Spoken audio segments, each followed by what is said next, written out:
Farg'ona shahrida kvadrat metri 4.700.000 so'mdan patkuluch xonadan ko'rganmisizlar? Mana biz ko'rsatamiz-da sizlarga. Kalinskida joylashgan yangi qurilgan 4 qavatli Novostroykaning 4-qavatida plus mansarda bilan patkuluch 150 kvadrat maydonga ega kvartirani sizlarga bugun tanishtirib o'tamiz. Videoga hozirdan like bosib qo'ysangiz bo'ladi, chunki bunaqa narx Farg'onada hali yo'q. Do'stlar, ko'rsatishni boshladik. Bu yer tashqaridan kirish qismi, yaxshi sifatli eshiklarda, bu yer esa koridor, hol qismi va bu tarafda birinchi oshxonasi joylashgan. Ko'rib turganingizdek, kengina oshxona jihozlari, hamma narsalar o'rnatilgan, hamma yog'i qoldiriladi. Bu yerga stol qo'yib o'tirsangiz ham bo'ladi. Dov kontrlargacha o'rnatib qo'yilgan, tayyor. Romlar esa akfa romlarda. Va bu yerda esa zali bor. Kengina ko'rib turganingizdek kattagina zal, remontlarni ham ko'rib turibsiz, urinib ketmagan, yaxshi holatda turibdi. Patologlarni ham chiroyli qilib qo'yishgan, radiatorlar ham o'rnatilgan.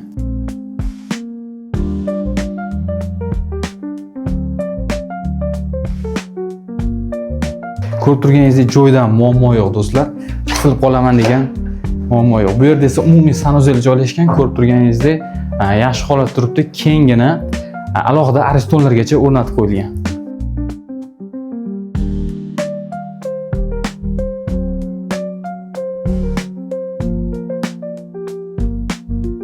Bu tarafda esa yotoqxonasi. Ko'rishingiz mumkin, juda ham kattagina yotoqxona.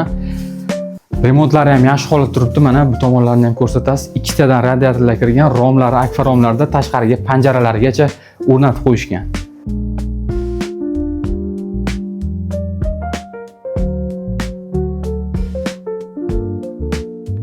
Endi esa uyning ikkinchi qismini ko'rib chiqamiz.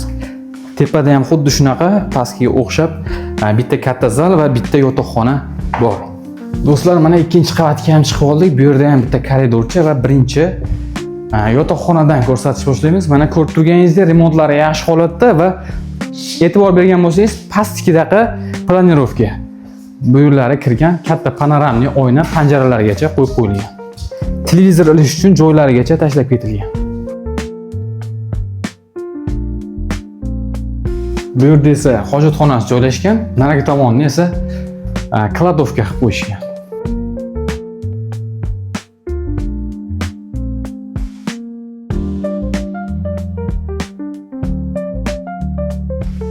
Va oxirgi xonasi zal qismi. Ko'rib turganingizdek, bitta narsaga alohida e'tibor berishingizni xohlardim. Bu yer mansarda, lekin e'tibor berishingiz mumkin, tepada baland pastliklar yo'q, ya'ni plita bosilgan, to'liq, ya'ni 5-qavat deb hisoblasangiz ham bo'ladi. Juda ham kattagina mana zal, ikkitadan radiatorlar, panoramli oynalargacha o'rnatilgan. Do'stlar, Kalinskiy massiv 4 qavatli yangi qurilgan g'ishtli uylarni 4-qavatida mana shunaqa 2 qavatli 150 kvadrat maydonga ega kvartira. Mana shu turishiga do'stlar $55.000 baholashmoqda. Albatta kami bor, kvadratiga bo'lganingizda ham aytganimdek 4.700.000 so'mdan patkuluch xonadan bunaqasi hali bo'lmasa kerak. Do'stlar, video yoqqan bo'lsa like bosib, do'stlar sizga ulashib qo'yishni unutmang. Shoshilib qoling, bunaqa kvartiralar tezda sotilib ketib qolmoqda.